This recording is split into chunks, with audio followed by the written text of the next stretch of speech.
Iran is a nation of incredible endurance, yet today it faces a crisis that no army can fight and no ideology can ignore. While the world has spent decades watching Iran's geopolitical chess match with its rivals, a much more existential threat has been brewing from within. The Islamic Republic's overseas proxies have been crippled, and its military sites have faced direct attacks. But the ground beneath the feet of its 92 million citizens is literally disappearing. Iran is currently on the path to becoming the first major modern society to legitimately run out of water for its own people. This collapse is most visible in the capital, Tehran. Home to over 10 million people, the city consumes a quarter of the entire country's water supply. The math of survival has simply stopped working. Rainfall has plummeted to catastrophic lows, and the four major reservoirs that sustain the city have withered by half in a single year. But the crisis isn't just on the surface. Beneath the streets, the underground aquifers have been pumped so aggressively that the earth is collapsing. Tehran is sinking by several millimeters every year, threatening the very foundations of its infrastructure. The situation has become so dire that the government has publicly discussed the possibility of relocating the capital entirely to the Persian Gulf. To understand how a regional powerhouse reached this point of hydrological bankruptcy, one must look back to the mid-20th century. In 1949, the Shah visited the Hoover Dam in the United States and became enamored with the idea of engineering a desert into a garden. He returned with an ambition to modernize Iran through massive dams and mechanized farming.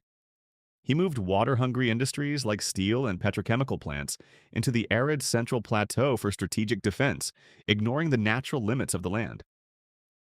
This shift began the abandonment of the qanats, an ingenious 3,000-year-old system of underground aqueducts that had allowed Persians to thrive in the desert for millennia, in favor of motorized deep wells that began draining ancient aquifers at an unsustainable rate. The 1979 revolution did not stop this decay, it accelerated it. Isolated by Western sanctions and locked in a brutal war with Iraq, the new theocratic regime demanded food sovereignty and total self-sufficiency. This policy led to a radical expansion of wells and dams with zero environmental oversight. This era saw the rise of what many call the water mafia. The Islamic Revolutionary Guard Corps, IRGC, looking for a new mission after the war, took control of the nation's construction through firms like Qatam al-Anbiya. They awarded themselves multi-billion-dollar contracts to build hundreds of dams, often using outdated blueprints and ignoring environmental warnings. One of the most infamous examples is the Gotwand Dam, built on a salt vein that eventually poisoned the Karun River, destroying the livelihoods of thousands of farmers and inflaming ethnic tensions. Nature has only compounded the regime's mismanagement. Iran is warming at 4 times the global average, locked in a near-continuous drought that has slashed annual rainfall. The Zayan Darud River, once the lifeblood of central Iran, is now often a dry mudflat. Lake Urmia, formerly the largest lake in the Middle East, has vanished into a salty crust, fueling dust storms and respiratory illness. Desperate farmers have responded by drilling even more illegal wells. Today, Iran represents only 1% of the global population, but is responsible for nearly 9% of the world's groundwater extraction. Half of the country's aquifers are now in a critically low state.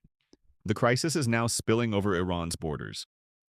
To the east, the Taliban in Afghanistan has begun damming the rivers that flow into Iran, such as the Helmand and the Hari. This has led to violent border skirmishes and a desperate Iranian campaign to deport millions of Afghan refugees in an attempt to pressure the Taliban into releasing more water. Internally, the thirst is breaking the social contract. Minority groups, Arabs in the west and Balochs in the southeast, accuse the government of water theft to benefit the Persian majority center. In the city of Isfahan, schools and hospitals are being condemned because the ground is sinking into massive underground voids left by extracted water. Despite the looming day zero for its major cities, the Iranian regime has proven incapable of reform. Genuine solutions would require ending the obsession with agricultural self-sufficiency, curbing the corruption of the IRGC-linked construction firms, and reallocating funds from regional warfare to modern infrastructure. Instead, the government continues to prioritize its nuclear program and proxy conflicts. As the regime focuses on the power of the atom, it is losing the power of the drop. leaving 92 million people to face a future where the taps may simply never turn back on.